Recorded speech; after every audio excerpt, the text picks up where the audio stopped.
The British expedition to Tibet marked a significant military campaign that unfolded from December 1903 to September 1904. While The military contingent included specialized mountain warfare units like Gurkha and Pathan troops, along with Sikh pioneers equipped with modern rifles and Maxim machine guns. This technological superiority would prove devastating against Tibetan defenders armed primarily with antiquated matchlock muskets and swords. the first major confrontation occurred at Shumik-Shenko on March 31, 1904, resulting in what became known as the Shumik-Shenko Massacre.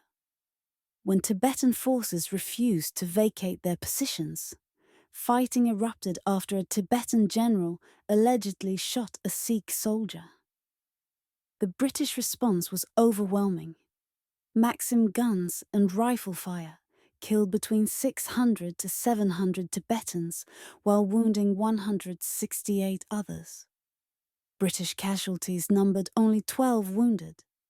Lieutenant Arthur Hadow, commanding the Maxim guns, later expressed remorse at the slaughter of retreating men. The expedition continued to encounter resistance as it advanced toward Gyantse. At Red Idol Gorge, Gurkha troops outmaneuvered Tibetan defenders in a blizzard, leading to another 200 Tibetan casualties. The British reached Gyantse in April 1904, establishing headquarters at Changlo Manor. While the main force withdrew to protect supply lines, a garrison remained under constant fire from Tibetan positions at Gyantsejong Fortress. The siege of Gyantsejong became a crucial engagement. On July the 6th, after an 11-hour assault, British and Gurkha troops finally breached the fortress walls. Two soldiers, Lieutenant John Duncan Grant and Havildar Pun, earned high military honors for their role in breaking through under heavy fire. The fall of Gyantsejong opened the road to Lhasa, though Tibetan forces maintained a threatening presence in the British rear. The expedition reached Lhasa in August 1904, finding that the 13th Dalai Lama had fled to Mongolia.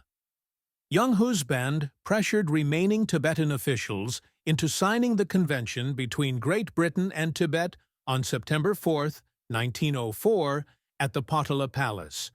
The treaty demanded a large indemnity from Tibet, initially 7.5 million rupees, later reduced, opened 3 trading posts to British access, and prohibited Tibet from having relations with other foreign powers, effectively making it a British protectorate.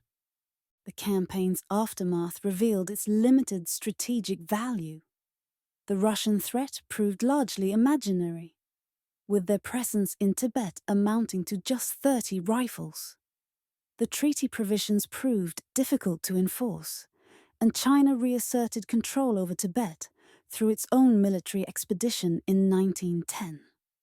The British position of trade agent at Gyantse lasted until 1944. But it wasn't until 1937 that Britain established a permanent mission in Lhasa. The human cost was significant. British forces lost 202 men to combat and 411 to other causes, while Tibetan casualties were estimated at 2,000 to 3,000 killed or wounded.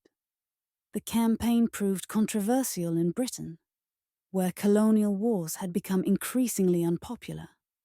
Only King Edward VII's support secured recognition for the military achievement of leading an army through such challenging terrain and conditions. The expedition's historical interpretation remains contested.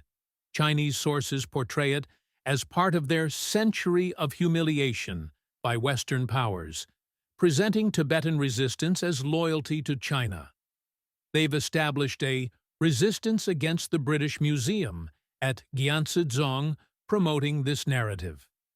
Conversely, many Tibetans view the episode as evidence of their historical independence from Chinese rule, as the Qing dynasty's inability to protect Tibet demonstrated its weak authority over the region. The campaign highlighted both British military superiority and the limitations of military force in achieving political objectives. While successful in its immediate military goals, completing them in just 6 months, under challenging conditions, the expedition failed to secure lasting British influence in Tibet. Historian Charles Allen notes that while the expedition caused considerable damage to Tibet, it paled in comparison to the devastation brought by China's 1951 invasion and the Cultural Revolution of 1966 to 1967. The British expedition to Tibet represents a complex chapter in colonial history, demonstrating the intersection of imperial ambition, military capability, and political miscalculation.